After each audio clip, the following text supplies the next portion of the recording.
ये इल्म ऐसी चीज है जो अगरचे काला हो फिर भी इमाम बना देती है। ये इल्म ऐसी चीज है नीचे गिरा हो उसे उठाकर सुल्तान बना देती है। ये इल्म ऐसी चीज है अगरचे गरीब हो मगर अमीर भी उसके पीछे खड़ा नजर आता है। ये इल्म ऐसी चीज है जिन्होंने नीचे को उठा कर ऊपर बिठाया है।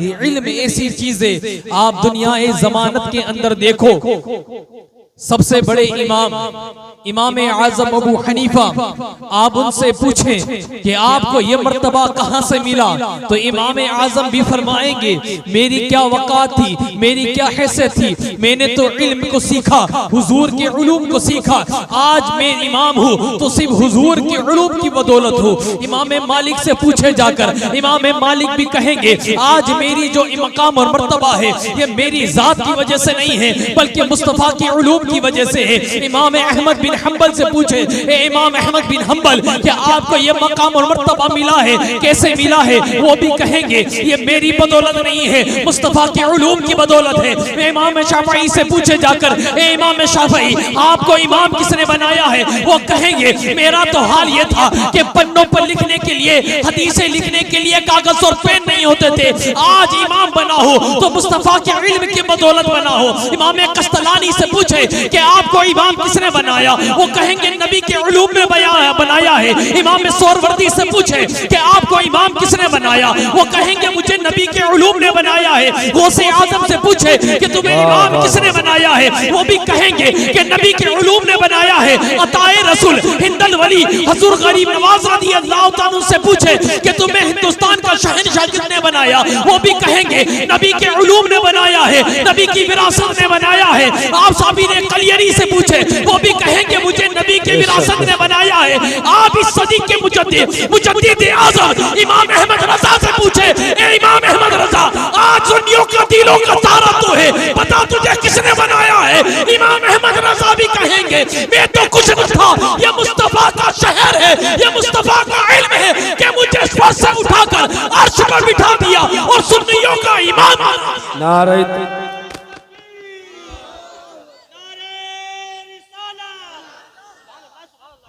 नारे तकबीर, नारे रिसालत, मसलके आला हजरत अजमत मुस्तफ़ा सैयद अनवार अली साहिब क़िबला उदयपुर राजस्थान। सुभान अल्लाह माशाअल्लाह।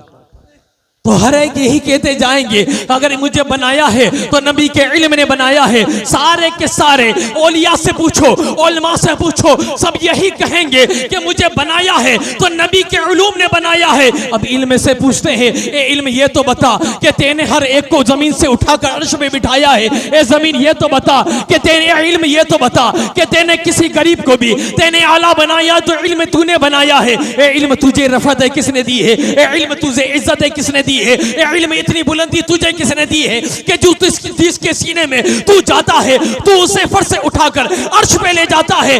इल्म ये बता इमाम आजम को इमाम बनाया है तो तेने बनाया है, इमाम शाफई को इमाम बनाया है तो तेने बनाया है, इमाम मालिक को इमाम बनाया है तो तेने बनाया है, इमाम अहमद बिन हंबल को इमाम बनाया है तो तेने बनाया है, इमाम कस्तलानी को इमाम बनाया है तो तेने इमाम बनाया है, इमाम सोरवर्दी को बनाया है तो इमाम तेने बनाया है, इमाम तफ्ताज़ानी को इमाम बनाया है तो तेने बनाया है, गौस को गौस बनाया है तो तेने बनाया है, गरीब नवाज को अगर हिंदुस्तान का शहंशाह बनाया है तो तूने बनाया है, आला हजरत को अगर आला बनाया है तो ये भी तेने बनाया है। ये तो बता कि तुझे रिफतें किसने दी है, तुझे अजमतें किसने दी है। ये उलूम ये तो बता कि तू इतना बुलंद कैसे हुआ कि जिसके सीने में जाता है तू बुलंद बना देता है। तो इल्म में कैसा नजर आता है, हर एक को चमकाने वाला मैं हूँ, अगर मुझे कोई चमकाने वाला है तो कोई और नहीं, मुस्तफा का दामाद हैदर कर्रार मौलाए कायनात मौला अली शेर खुदा है जिसने मुझे चमकाया है। बेशक सुभान अल्लाह, सुभान अल्लाह। बेशक खासकर हम अजमी लोगों को अगर इल्म मिला है तो सिर्फ ये मौलाए कायनात का देन है, सिर्फ मौलाए कायनात का देन है। अगर वो अजमियों की गलती पर 1400 साल पहले अगर रका ना लिखते, इस्म फ़ेल की तारीफें ना लिखते तो आज हम अजमियों को उलूम नहीं मिलता। ये तो मौलाए कायनात की जात है कि जिसने उलूम को लिख लिख कर लोगों को तक पहुंचाया और अजमियों को दिया। अजमियों ने पढ़कर इस इल्म को इतना सवारा, अगरचे बरेली में बैठा है मगर उसकी पहुंच हरमैन शरीफ में तक है। बरेली का इमाम है मगर हरमैन में पूछो तो वो कहेंगे इमाम अहमद रजा तुम्हारा नहीं हमारा भी इमाम है। ये हाल आला हजरत के हैं। आप आला हजरत को क्या जानते? एक मुनाजरा मैंने सुना, अपनों का नहीं गैरों का। उस मुनाजरे के अंदर देवबंदी आपस में बहस कर रहे थे उलूम के ऊपर कि उलूम हमारे में कितना है, अहले सुन्नत में कितना है। जब ये बहस हो रही थी तो उन दोनों के अंदर तकरार जब हुई तो कोई अशरफ अली थानवी को आलिम कहने लगा, कोई रशीद गंगोही को आलिम कहने लगा, अपने अपने मर्तबे वाले उलमा को आलिम और बड़ा मकाम देने लगे। उन्हीं में एक बैठा था, पता नहीं वो सुन्नी था या उनमें ही था। उसने कहा कि ये तो सब ठीक है मगर एक आलिम का मैं नाम ऐसा जानता हूं जिसके सामने इस दौर के सारे आलिम फीके हैं। उसने कहा कौन? उसने कहा कि आओ देखो, सबसे पहले हिंदुस्तान में फतवे की किताब लिखी गई, फतवाए आलमगीर। कितने उलमा ने लिखी? 500 से ज्यादा उलमा ने फतवाए आलमगीर लिखी, 500 से ज्यादा। और कई जिल्द नहीं, सिर्फ 10 से 12 जिल्द लिख पाए। उन्होंने कहा जब 500 उलमा मिलकर 10-12 जिल्द लिख पाए, अब चलो बरेली की जमीन पर इमाम अहमद रजा से पूछो, ए इमाम अहमद रजा तेरे साथ कितने उलमा थे? इमाम अहमद रजा कहेंगे कोई नहीं, मैं मुस्तफा का गुलाम अकेला था जिसने अपने कलम से फतवाए रिजविया की 20 जिल्द लिखकर बता दिया। तो वो कहने लगा दुनियाए जिंदगी में अगर कोई सबसे बड़ा मुहद्दिस, सबसे बड़ा मुफ्ती और सबसे बड़ा आलिम कोई है तो वो सुन्नियों का इमाम अहमद रजा है, और कोई नहीं, इमाम अहमद रजा है। दरूद पढ़े अल्लाहुम्मा सल्ली।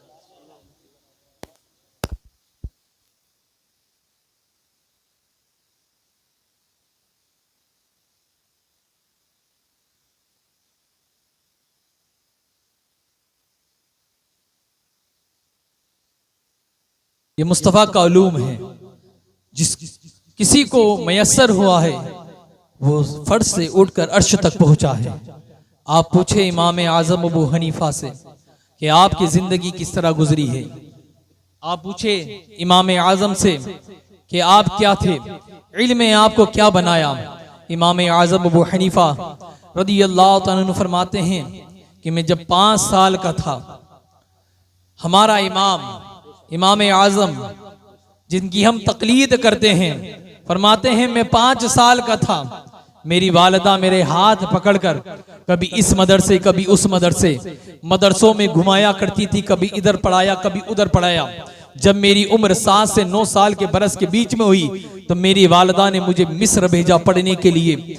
इमाम आजम अबू हनीफा रहमतुल्लाह ताला अलैह जब मिस्र पहुंचे, मिस्र पहुंचने के बाद जब इमाम आजम ने उलूम को हासिल करने लगे, एक उस्ताद की दरसगाह में बैठने के बाद उस्ताद से इल्म हासिल करना शुरू किया। एक वक्त वो आया कि इमाम आजम अबू हनीफा रहमतुल्लाह ताला अलैह मदरसे के लिए जा रहे थे कि बीच में कुछ डाकू मिलते हैं। आपके जिस्म पर एक चादर थी, कितनी? एक चादर, वो भी उन्होंने छीन ली और फटे पुराने कपड़े इमाम आजम को देकर वहां से भाग गए। इमाम आजम अबू हनीफा वापिस जिस ज़ईफा के घर में रहते थे उस ज़ईफा के घर की तरफ लौट निकले और वहीं पर बैठ के रोने लगे। जब 1 दिन हुआ, 2 दिन गुजरे, 3 दिन गुजरे, जब उस्ताद को मालूम पड़ा कि वो नहीं आ रहे हैं तो उस्ताद ने शागिर्दों को कहा जाओ देख कर आओ, जो आया था बुखारा से चलकर, वो जो आए थे इमाम अबू हनीफा वो कहाँ है, उनको देखो जाकर, वो कहां पर है मोहम्मद बिन इस्माइल। जब लोगों ने ढूंढने की कोशिश की, जब शागिर्द निकले ढूंढने के लिए, जब इमाम आज़म अबू हनीफा रहमतुल्लाह ताला अलैह को जब पाया कि वो एक ज़ईफा के घर के अंदर कोने में छुप के रो रहे हैं, जब शागिर्दों ने कहा कि ए मेरे भाई ये क्या हाल बना रखा है, कहा कि मेरे पास सिर्फ एक ही चादर थी, उसे भी डाकू लूट के ले गए हैं, अब मेरे तन पर कपड़ा नहीं है कि मैं अपनी शर्मगाहों को छुपाऊं, जितना तन छुपाने की शरीयत इजाजत देती है इतना तन भी छुपाने के मैसर नहीं है, तो मैं इस तरह कैसे निकलो, इसलिए नहीं निकल पा रहा हूँ, दर्स में नहीं आ पा रहा हूँ। इमाम आज़म अबू हनीफा रहमतुल्लाह ताला अलैह अपने हाल को बयान कर रहे थे।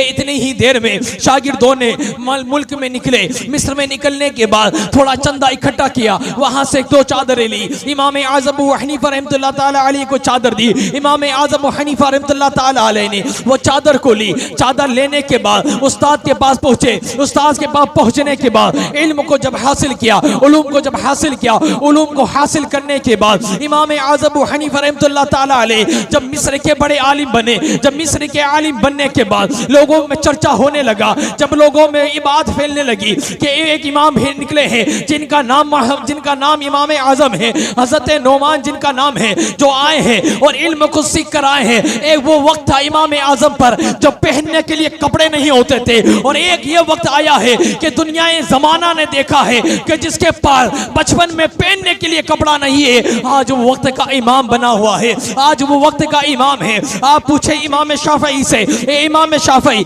ये तो बताए कि आपको इतना इल्म कैसे हासिल हुआ है, आपको ये तरक्की कैसे मिली है। इमाम शाफई रहमतुल्लाह ताला अलैह भी फरमाएंगे कि मेरे पास भी कुछ नहीं था, मैं भी गरीब बच्चा था, एक दरसगाह में जाता था पढ़ने के लिए, वहां पर सारे शागिर्द होते थे, सबके पास पेपर होता था, दवात होती थी, वो लिखते थे। इमाम शाफई फरमाते थे मेरे पास ना पेपर होता था ना दवात होती थी लिखने के लिए, तो किसी से एक कलम और दवात लेकर मैंने हड्डियों को ढूंढा, उन्हें धोकर उसी पर मुस्तफा की हदीस लिखता था। जब मैंने मोता इमाम मालिक के बारे में सुना, जब लोगों से पता चला कि दुनिया पर एक हदीस की किताब, क्योंकि दुनिया में सबसे पहले जो हदीस की किताब लिखी गई है वो बुखारी और मुस्लिम नहीं है बल्कि मोता इमाम मालिक है। सबसे पहले हदीस की किताब अगर किसी ने लिखी तो इमाम मालिक ने लिखी, मोता इमाम मालिक। जब ये पता पड़ा तो इमाम शाफई ने अपनी बचपन ही की उम्र में उस किताब को अपने जहन में उतारना शुरू कर दिया, पूरी किताब को हिफ्ज कर लिया।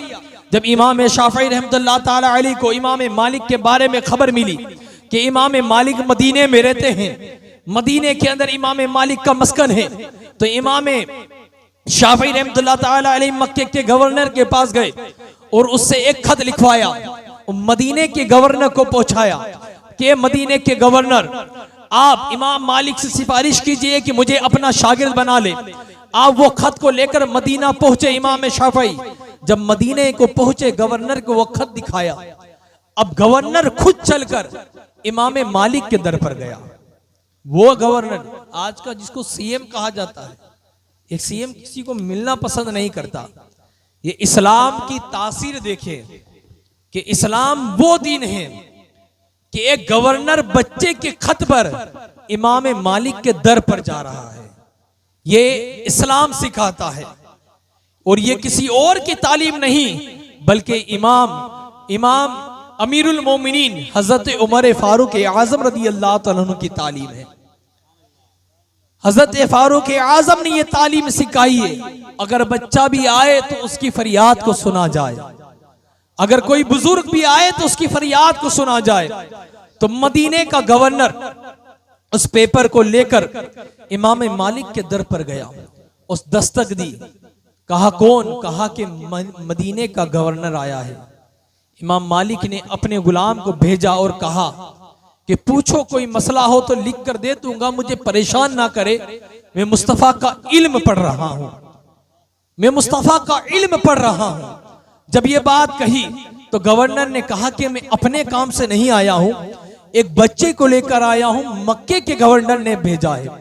जब ये बात कही तो इमाम मालिक ने फिर गुलाम को भेजा और कहा जाकर कहो गवर्नर से, अगर उसे भी कोई काम हो या कोई मसला या फतवा पूछना हो तो मुझे बता दे, मैं लिख कर दे दूंगा। जब ये बात इमाम शाफई ने सुनी तो इमाम शाफई ने कहा, ए गुलाम जाकर कह दो कि तुम्हारे दर पर कोई और नहीं बनी हाशिम की औलाद आई है, हुजूर की औलाद आई है। इमामों में सिर्फ इमाम शाफई ऐसे हैं जो हुजूर की औलाद हैं, जो सैयदजादे हैं। जब ये कहा कि जाओ कह दो जाकर के कि हुजूर की औलाद आई है मिलने के लिए, जैसे ही गुलाम ने कहा इमाम मालिक से कोई और नहीं मक्के से जो आए हैं, अपने आप को बनी हाशिम के खानदान से कहते हैं। जब इतना सुना, जब इतना सुनता था कि इमाम मालिक खड़े होते हैं, खड़े होने के बाद फौरन अपने गेट के पास आते हैं। गेट खोलने के बाद जब इमाम शाफई के चेहरे को देखते हैं तो पेशानी चूम कर सीने से लगाते हैं और कहते हैं बेटा तू कोई आम बच्चा नहीं है बल्कि वक्त का इमाम नजर आता है। हे बच्चा तू कोई आम बच्चा नहीं है, तेरी पेशानी में वक्त की इल्म नजर आता है, तू वक्त का इमाम बनता नजर आता है। इमाम शाफई ने कहा मैं मक्के से चलकर मदीना आया हूँ, आपके बारे में बहुत सुना है, आप बहुत बड़े आलिम दीन हैं, मैं आपसे इल्म दीन सीखने के आया हूँ। एक इमाम दूसरे इमाम से इल्म दीन सीखने के लिए आया है। एक शाफइयों का इमाम है जो इमाम मालिक से इल्म दीन सीखने के लिए आए हैं। इमाम शाफई ने इमाम मालिक की दरगाह में बैठने लगे। जब बच्चे बैठे तो बच्चे अपने अपने पेपर और अपनी अपनी दवात लेकर इमाम मालिक की हदीस लिखने लगे। इमाम शाफई ने अपनी हड्डियां निकाली और उसको देखने लगे। इमाम शाफई ने जब कहा कि मेरे पास यही हड्डियां है, मैं इसी के ऊपर नबी की हदीस से लिखता हूँ, इमाम मालिक ने कहा कि ए फला शागिर तू खड़ा हो, तू मुस्तफ़ा की हदीस से सुना। ए शागिर तू खड़ा हो, तू मुस्तफ़ा की हदीस सुना। कोई 10 हदीस से सुनाता है, कोई 20 हदीस से सुनाता है, कोई 30 सुनाता है, कोई 40 सुनाता है। जब इमाम शाफई का नंबर आया तो इमाम मालिक कहते रहे ए इमाम शाफई तुम अभी आए हो, अभी तुम्हें क्या हदीस याद होगी, तुम मुस्तफ़ा के घराने वाले हो, अभी कुछ दिन ठहरो और इल्म को सीखो, उसके बाद तुमसे भी याद किया जाएगा। एक वो जमाना था कि लिखने को कागज नहीं था। जब ये बात हुई तो इमाम शाफई कहते हैं ए इमाम मालिक तुम हदीस से पूछते चले जाओ, मैं हदीस से बयान करता चला जाऊंगा। इमाम मालिक हदीस से पूछते गए, इमाम शाफई हदीस बताते गए। जब ये बात और सिलसिला चलता रहा तो इमाम मालिक ने कहा ए बेटा बता तुझे कितनी हदीस याद है। तो इमाम शाफई कहते हैं जो मुअत्ता आपने लिखी है इस गुलाम को पूरी की पूरी मुअत्ता से। नारे तकबीर, नारे रिसालत, फैजान औलिया इकराम, ख्वाजा का हिंदुस्तान, आले रसूल, सुभान अल्लाह माशाअल्लाह। इस गुलाम को पूरी की पूरी मुअत्ता से। ए मेरे उस्ताद तुम सुनते चले जाओ, ये गुलाम सुनाता चले जाएगा। जब इमाम मालिक ने सुनना शुरू किया तो इमाम शाफई ने अपनी एक बैठक में इमाम मालिक की पूरी मुअत्ता सुना कर रख दी। ये इमाम गुजरे हैं जो उलूम के वारिस। एक वक्त वो आया कि जिसके पास लिखने को पेपर नहीं था, वो कौम का इमाम बना है और आज भी कौम का इमाम नजर आता है। ये और कोई नहीं, मुस्तफ़ा का इल्म है। मुस्तफ़ा की इल्म के सदके मिला है। ये मुस्तफ़ा का इल्म है जो फर्श से उठाकर अर्श पे ले जा रहा है। सबसे बड़े मुफस्सिर आज़म हजरत अब्दुल्ला इब्ने अब्बास रदी अल्लाह ताला अन्हु, जिनका आज भी जो हरमैन शरीफैन की ज़ियारत करके आए ना तो मक्के के अंदर आज भी गेट बना है हजरत अब्दुल्ला इब्ने अब्बास रदी अल्लाह ताला अन्हु का, क्योंकि सबसे बड़े मुफस्सिर है। फरमाते हैं मैं उम्र में छोटा था, मैं उम्र में छोटा था और जब उमर फारूक आज़म रदी अल्लाह ताला अन्हु के दर पर जाता था तो हजरत उमर खड़े हो जाते थे ताजीम के लिए। तो लोगों ने कहा है उमर ये तो छोटा बच्चा है, कोई आता है आप खड़े नहीं होते हो, आप इसकी ताजीम के लिए क्यों खड़े होते हो? कहा कि मैं इसकी नहीं, ये दिखने में छोटा है मगर मुस्तफ़ा के उलूम की विरासत का मुहाफिज है। इसने मुस्तफ़ा के उलूम को याद किया है, ये मुफस्सिर बन के ना आया है। जब पूछा कि बेटा तेरे को इतनी हदीस और इतनी कुरान की तफसीर कैसे याद है? तो कहते हैं कि जब बच्चे रात को सो जाया करते थे मैं तकता था कि मुस्तफ़ा आए, मुस्तफ़ा के चलने को मैं देखूं, मुस्तफ़ा के उठने को मैं देखूं, मुस्तफ़ा के खाने को मैं देखूं, मुस्तफ़ा की हर चीज को मैं देखूं। जब मुस्तफ़ा के अंदाज को देखता था तो लगता था कि मुस्तफ़ा का ये अंदाज है, कि ये मुस्तफ़ा का अंदाज है, ये मुस्तफ़ा का चलना है, ये मुस्तफ़ा का बैठना है, ये मुस्तफ़ा का खाना है, ये मुस्तफ़ा का पीना है। मैंने हदीस याद कर करके कुरान की तफसीर मुस्तफ़ा से सीख सीख कर इतनी तफसीर थी कि लोग मुझे मुफस्सिर आज़म बनाने लगे। बेशक, सुभान अल्लाह। नारे तकबीर, नारे रिसालत, मसलके आला हजरत, सूफिये व सफ़ा हजरत अल्लामा मौलाना नज़ारुल इस्लाम साहिब क़िबला। नारे तकबीर, नारे रिसालत। माशाअल्लाह, अजीम हस्ती हम सब के दरमियान तशरीफ़ ला चुकी है। हज़रत अल्लामा मौलाना सूफ़ी व सफ़ा हज़रत नज़ारुल इस्लाम साहिब क़िबला, जो उदयपुर राजस्थान में अल्हम्दुलिल्लाह दीन का बहुत काम एक ज़माने से कर रहे हैं और काफ़ी टाइम के बाद हज़रत के चेहरे की ज़ियारत आज हो रही है। अल्लाह हज़रत की उम्र में बेपनाह बरकतें अता फरमाए। अल्हम्दुलिल्लाह बहुत बड़ा दीन का काम उदयपुर राजस्थान में हज़रत कर रहे हैं। बस्ती, जिस बस्ती से हज़रत ताल्लुक़ रखते हैं उस बस्ती का नाम अहरोला माफ़ी है, आप जानते हैं। अल्हम्दुलिल्लाह। नारे तकबीर, नारे रिसालत।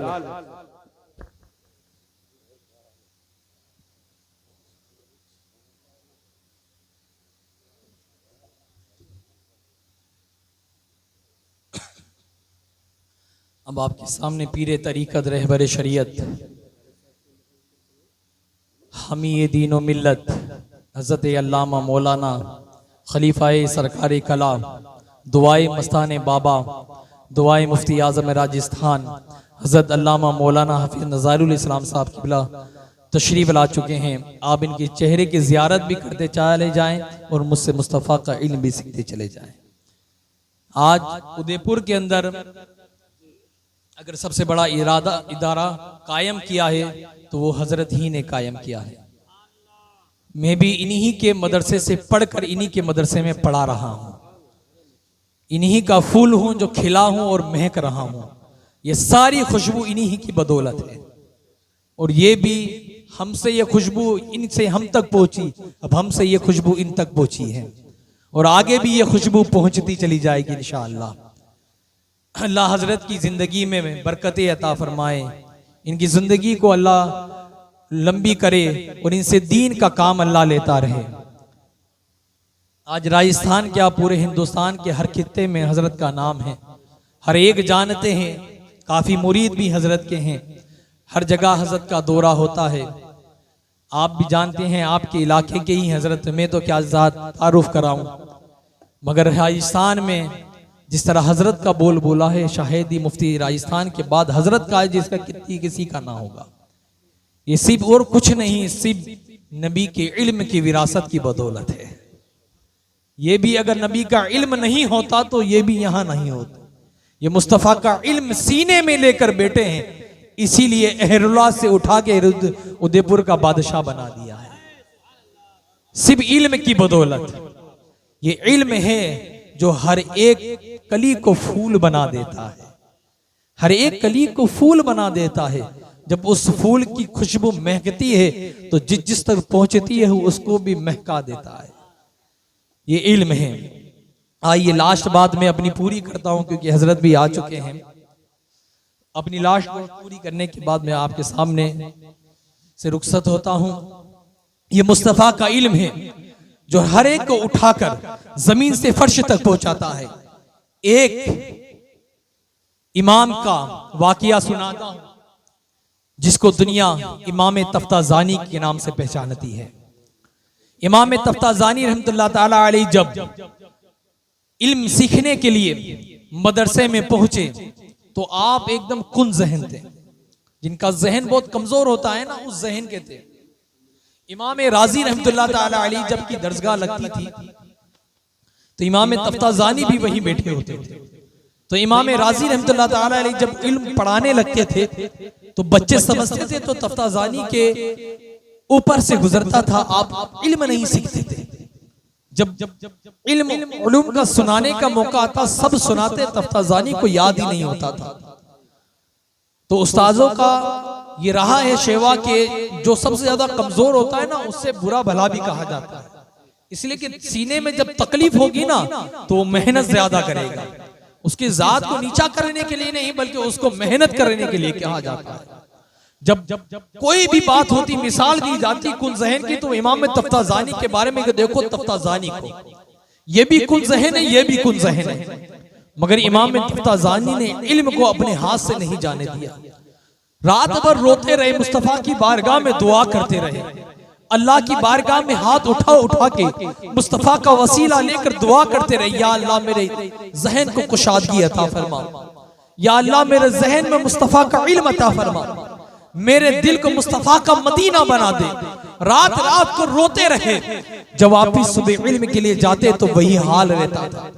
इमाम तफ्ताज़ानी रहमतुल्लाह ताला अलैह बहुत ज्यादा परेशान जब हो गए, एक दिन था, असर का वक्त था कि असर के वक्त में अक्सर बच्चे खेलने के लिए जाते हैं, तो इमाम तफ्ताज़ानी के जितने दोस्त से सब खेलने के लिए गए। इमाम तफ्ताज़ानी अपने हुजरे में बैठे हैं, हुजरे में बैठने के बाद मुस्तफ़ा का इल्म पढ़ रहे हैं। दस्तक दी किसने, आके तफ्ताज़ानी भारा, कहा कौन है, जाओ मुझे मुस्तफ़ा का इल्म सीखना है, मेरे पास वक्त नहीं है, तुम जाओ। कहा कि तफ्ताज़ानी ये तो खेलने का वक्त है, आओ भाग। कहा कि मैं खेलने के लिए नहीं पैदा हुआ हूं, मैं मुस्तफ़ा के इल्म के लिए पैदा हुआ हूं, तुम जाओ, मुझे मुस्तफ़ा का इल्म सीखना है। फिर दस्तक हुई, जब दस्तक हुई तो दस्तक देने के बाद फिर कहा कि तफ्ताज़ानी आओ, आओ चलो चलते हैं। तफ्ताज़ानी ने कहा मैंने, जाओ तुम, मैं खेलने के लिए नहीं पैदा हूं, मैं मुस्तफ़ा के दीन के लिए पैदा हुआ हूं, मैं इल्म सीखने के लिए पैदा हूं। जब तफ्ताज़ानी रहमतुल्लाह ताला अलैह जब रोते रहे अल्लाह की बारगाह में, मुस्तफ़ा को याद करते रहे, ए परवरदिगारी आलम तेरे हबीब का सदका अता फरमा, तेरे हबीब की आल औलाद का सदका अता फरमा, मेरे जहन को कुशादगी अता फरमा, तेरे महबूब का इल्म सीखता हूं मगर मेरे जहन में नहीं बैठता है, मेरे दिल और दिमाग में नहीं बसता है, या अल्लाह मेरे जहन को कुशादगी अता फरमा, या अल्लाह मेरे जहन को कुशादगी अता फरमा, ए परवरदिगारी आलम मेरे जहन को बुलंदी अता फरमा। इतनी दुआएं कर रहे थे कि फिर दस्तक होती है। तफ्ताज़ानी ने कहा कौन है, कौन है, जाओ जाओ, मैं खेलने के लिए नहीं पैदा हुआ हूं। जब ये बात कही तो इमाम तफ्ताज़ानी को फिर आवाज आई, ए तफ्ताज़ानी चल, तुझे कोई बुलाने वाले आए हैं। कहा कौन आया है,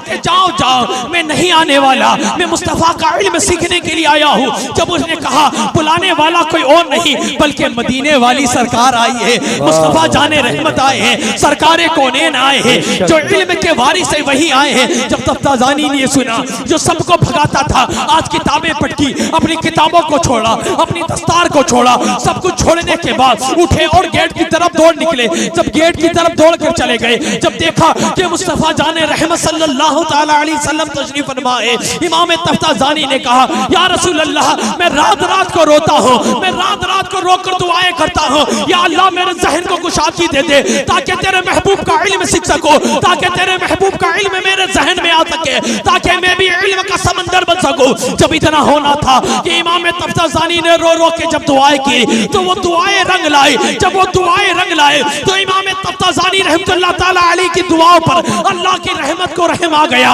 मुस्तफ़ा जाने रहमत आ गए, सरकारे दो आलम आ गए। जब हुजूर आए, तफ्ताज़ानी से कहा, ए तफ्ताज़ानी अपने मुंह को खोल। जब इमाम तफ्ताज़ानी ने अपने मुंह को खोला, मुस्तफ़ा ने अपना लुआब मुबारक डाला।